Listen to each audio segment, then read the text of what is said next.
इचलकरंजी येथील वैफणी दरवाढ, खर्चीवाल्या यंत्रमागधारकांच्या मजुरीचा प्रश्न तसेच सुरू असलेल्या यंत्रमाग बंद आंदोलनाच्या पार्श्वभूमीवर विविध यंत्रमाग संघटना आक्रमक झाल्या असून प्रशासनाने तातडीने हस्तक्षेप करून न्याय तोडगा द्यावा अशी मागणी शिवसेना प्रणित महाराष्ट्र यंत्रमागधारक सेना व विविध संघटनांच्या वतीने करण्यात आले।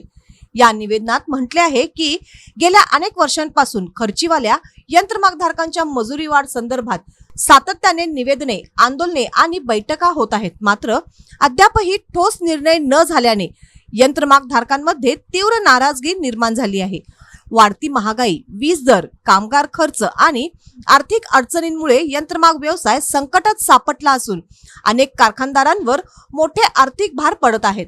5 मे रोजी प्रांताधिकारी कार्यालयात झालेल्या बैठकीत वैफणी दरवाढीचा निर्णय तात्पुरता स्थगित करण्यात आला। या निर्णयामुळे आधीच अडचणीत असलेल्या खर्चीवाल्या यंत्रमागधारकांमध्ये असंतोष वाढला आहे।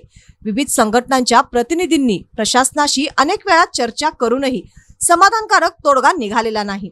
त्यामुळे इचलकरंजी, कबनूर, शहापूर, कोरोची, दत्तनगर, खेबूड तसेच परिसरातील यंत्रमागधारकांनी एकजुटीने कारखाने बंद ठेवून आंदोलन सुरू केले आहे।